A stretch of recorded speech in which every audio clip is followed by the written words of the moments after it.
बिस्मिल्लाहिर्रहमानिर्रहीम। अस्सलाम वालेकुम। मुताले कुरान हकीम बराए सेकंड ईयर में नॉलेज विद कैलेंडर की जानिब से खुशामदीद। आज की इस वीडियो में हम सूरह निसा के 8वें रकू के मज़ामीन के कुछ अहम निकात आपके सामने पेश करेंगे। आप इन निकात को अच्छी तरह समझ लें तो इसके बाद कोई से भी कोई सवाल या कोई MCQ आ जाए तो आप बहुत आसानी से उसको हल कर सकेंगे। तो चलिए वीडियो का आगाज़ करते हैं। ये जो 8वां रकू मुबारक है, ये आयात 51 था 59 में। इसमें सबसे पहले यहूदियों की ज़िद और अदावत का हसद बयान हुआ। 7वें रकू जिस मौजू पे ख़त्म हुआ था, यही मौजू जो है 8वें रकू में भी बयान किया गया है। यहूद की ज़िद, अदावत और हसद का बयान कि यहाँ ये बताया कि यहूद मुसलमानों से हसद की बिना पर कफ़ार मशरकीन को मुसलमानों पर तरजीह देते हैं। यानी कफ़ार मशरकीन जो हैं, मुशरकीन जो हैं, कफ़ार मशरकीन मुशरकीन मक्का, ये यहूदियों के पास गए थे, उनसे पूछ रहे थे कि मुसलमानों का कि आप तो अहले किताब हैं, आप अहले किताब है, आप बताएं मुसलमानों का मज़हब है वो अच्छा है या हम काफिरों का मज़हब अच्छा है। तो यहूद मुसलमानों से हसद करते थे। इस बिना पर उन्होंने कहा कि नहीं, आप काफिरों का मज़हब जो है अच्छा है। उन्होंने इन कफ़ार को खुश करने के लिए जो इनके जो खुदा थे, जो इनके बुत थे, उनको सजदा भी कर दिया था कि चलो ये खुश हो जाए। सिर्फ और सिर्फ क्यों? मुसलमानों से हसद के बिना पर। अल्लाह ने इनकी इस्लाम दुश्मनी और हसद की बुरी हालत को बयान किया है और साथ ही उन्हें मलऊन करार दिया। यहूद के बुखल का बयान, यहूद के बुखल का बयान हुआ है इससे अगली आयत में कि अगर उन्हें बादशाहत मिल जाए तो ये किसी को हकीर चीज़ देने पर भी आमादा ना हो। यानी अल्लाह ने कहा अगर इनको बादशाहत भी मिल जाए तो ये इतने कंजूस लोग हैं, किसी को अपने पास से कोई चीज़, मामूली सी चीज़ जो है, हकीर सी चीज़ जो है, वो भी नहीं देंगे। मुसलमानों से अब यहूदी क्यों मुसलमानों से अदावत करते हैं, क्यों नफरत करते हैं? तो इसकी वजह भी बयान कर दी है कि यहूद ये चाहते थे कि पिछले बहुत से अंबिया कराम की तरह आखिरी नबी भी उन्हीं के ख़ानदान से हो, उन्हीं बनी इसराइल में से हो आखिरी नबी भी। लेकिन अल्लाह ने हज़ूर अक़दस सल्लल्लाहु अलैहि वसल्लम को हज़रत इस्माईल अलैहिस्सलाम की औलाद में से मबूस फरमाया। तो ये लोग हसद में मुब्तला हो गए और मुसलमानों के दुश्मन बन गए कि आखिरी नबी बनी इसराइल में क्यों नहीं आया, हज़रत इस्माईल अलैहिस्सलाम की औलाद में क्यों आ गया, हज़रत इसहाक़ अलैहिस्सलाम की औलाद में क्यों नहीं आया। तो ये वो वजह थी, हसद करने की वजह थी। अब इनके एतराज़ात और हसद का अल्लाह ने जवाब दिया कि नबूवत महज़ अल्लाह का फ़ज़ल है, वो जिसके लिए चाहता है उससे अपना ये फ़ज़ल अता करता है। कि नबूवत अल्लाह का फ़ज़ल है, अल्लाह जिसे चाहता है ये फ़ज़ल अता करे।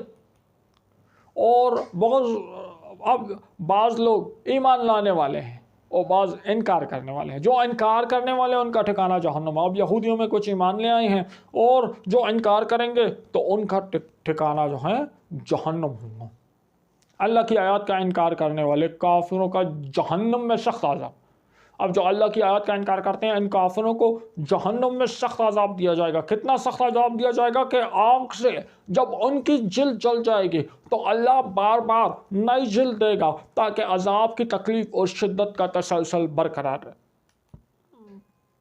ईमान वालों और नेक आमाल करने वालों की जज़ा, ईमान वालों ने जो ईमान लाए हैं, अब जो काफिरों को तो अज़ाब देगा, जो ईमान लाए हैं, जो नेक अमाल कर रहे हैं, उनको क्या जज़ा दी जाएगी?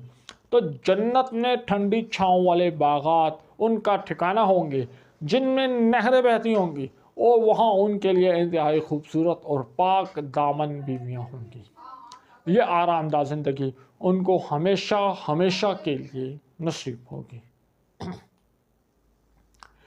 अब उसके बाद हुक्म दिया है कि अमानतें हमेशा हकदार, अहल और हकदार लोगों के सुपुर्द करने का हुक्म।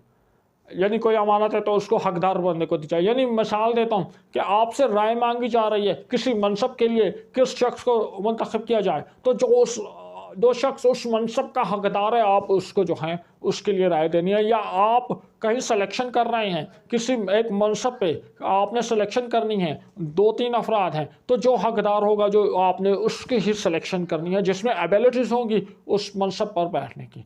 तो अमानतें, ये अमानत कोई मनसब है, ये अमानत है, तो ये जो हकदार है ये आप उसके हवाले करेंगे। यहाँ एक वजह जो है, एक वजाहत ये हो सकती है इसके अलावा लोगों के दरमियान फैसला करते हुए अदल व इंसाफ से काम लें। यानी दो बंदों के दरमियान कोई तनाज़ा हो गया, फैसला कर रहे हैं, तो कोई फेवर ना दे कि ये मेरा जानने वाला है, ये मेरा रिश्तेदार है, इसको ज़्यादा फेवर दे, नहीं।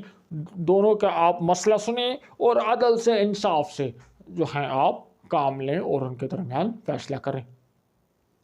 जुमला मामलात में अल्लाह, उसके रसूल और साहिबान अमर की अताअत करें।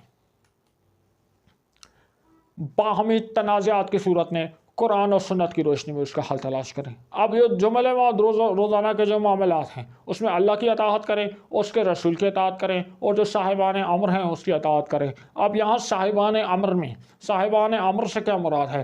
तो फ़िक़्ह जाफ़रिया के मुताबिक, अहले तशरीह के मुताबिक साहिबान अमर से मुराद उनके 12 आइम्मा मासूमीन अलैहिस्सलाम हैं, जबकि अहले सुन्नत के नज़दीक साहिबान अमर से मुराद जो हुकाम वगैरह, जो हुक्मरान वगैरह, जो हमारे ऊपर जो मनसब वाले जो लोग हैं वो साहिबान अमर होंगे। यहाँ पे भी साहिबान अमर जो हैं, जो हमारे हुक्मरान हैं, उनके हर हुक्म की इताअत नहीं करनी। वो हुक्म जो अल्लाह की नाफरमानी वाला हुक्म हो उसकी इताअत नहीं करनी, सिर्फ उस हुक्म की इताअत करनी है जो जिसमें अल्लाह की अताअत हो।